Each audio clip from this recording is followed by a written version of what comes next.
Vampires.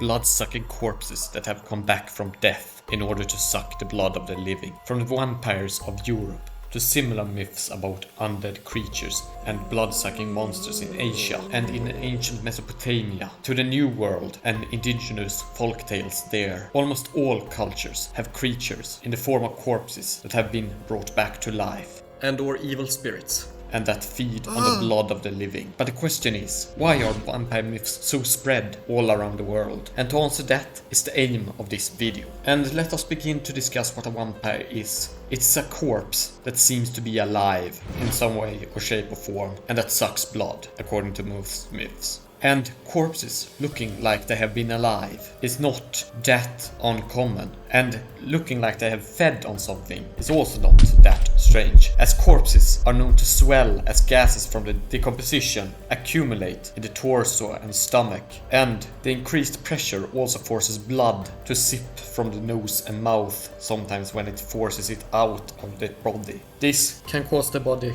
to look plump, well-fed and ruddy, and look like that it has just fed on blood, but it's the corpse's own blood that is sipping out from their mouth or nose. And take in mind that if the person in question was pale in life before dying and becoming a corpse, then the difference between recent life and recent death is not that huge until really heavy decomposition has happened. So people can assume that this person that looked almost deathly pale before death has just continued to live on despite being a corpse right now, due to all the signs that point towards him looking like he's living.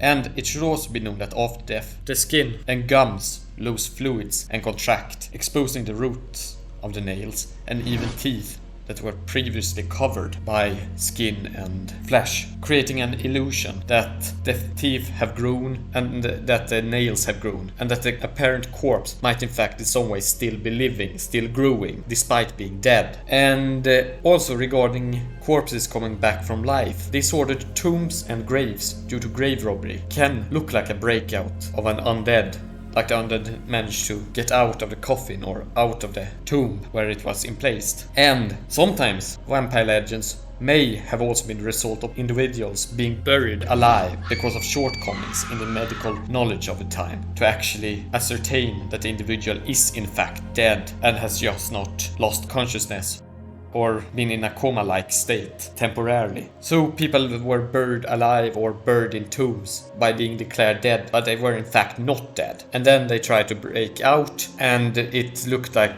a corpse trying to get out, but it was a living being. And also, if people were buried alive, then failed escape attempts can here create sounds coming from the grave. And when the coffin is opened, it looks like the corpse was alive and tried to get out of the coffin. With, for example, fingernail marks being discovered on the inside from the victim trying to escape, or the victim trying to punch out of the coffin. But instead of the victim being undead as people believed, the victim that had been buried was in fact actually truly alive. But people interpreted this as being some sort of undead creature trying to come back and escaping from the coffin. And even if you somehow manage to escape from a coffin after having been declared dead and you are not in fact an undead creature, you probably suffer from extreme hunger or thirst, or might not be in the best mental state, which means that both violence and even cannibalism are things that might occur, as these things are known to occur when people are on the edge of starvation or are desperate or have been exposed to a lot of trauma, which you would be if you found yourself buried alive or entombed in some sort of grave. The psychological pressure of having been buried alive must have been monumental for those unlucky souls that were buried alive in the past. Because we know that this happened sometimes, because there are actually old manuscripts that describe this, which was actually so common that in the past the gravekeeper had, if he heard voices or noises from graves, an obligation to dig them out and open the coffins in order to check if the people inside of them were alive. And this was the case in certain polities. And it should also be known that vampirism, folkloric vampirism, has been associated with clusters of death from unidentifiable or mysterious diseases or illnesses, usually within the same family or the same small community, as that becomes a hotspot for an outbreak. And as it looks to be localized, in smaller areas at times, due to maybe genetic disorders being more common there, due to inbreeding, or due to the disease having killed off people, but they didn't manage to escape until everyone that had it had died and the corpses were no longer infectious. People seeking answers for these things in the pre-industrial world, for these occurrences, would believe that something malicious and otherworldly, like a corpse coming back from the grave to feed on people, was the cause. And on the subject of diseases cause pale-looking humans that can be mistaken for vampires. But certain diseases are more likely than others to have inspired vampirism. For example, rabies, which can, in the worst case scenarios, cause violence and cannibalism, as the disease can lead to a drive to bite others and to a bloody frothing at the mouth, looking like you have just drunk blood, making people infected with these diseases be misidentified as blood-sucking undead monsters. And we know that wolves and bats, which are often associated with vampires, can carry rabies, and the susceptibility to garlic and light, as seen in certain vampire myths, could be due to hypersensitivity, which is a symptom of rabies that can occur in certain cases of it. But rabies is not the only disease that could be an inspiration for the various vampire myths that occur around the world. You also have porphyria, which is a group of disorders, some which are genetic, some which are caused by infections, and some which we don't know the origin of, have very varied symptoms, as they are quite a diverse group of disorders and issues. But they have the thing in common in that they are all connected to issues processing porphyrines in various ways, which is included in the process of making heme and thus hemoglobin, and hemoglobin is a main component in blood. So it is a disease that is associated with issues of blood production. And certain types of porphyria can lead to paleness and anemia, which is lack of blood.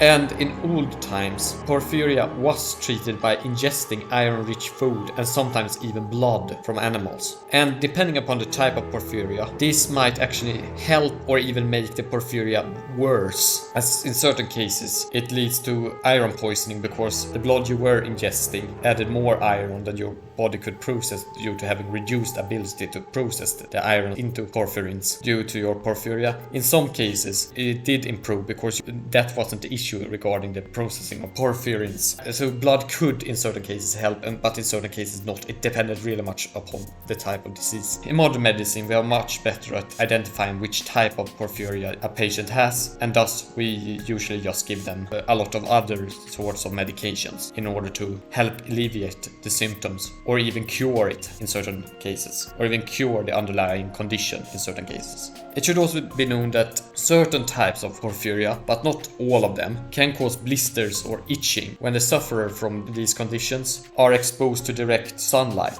And sometimes they also can have psychological issues, depression, increased aggression, and things that can make you more violent. And disturbed sleep patterns are also quite common in certain types of porphyria.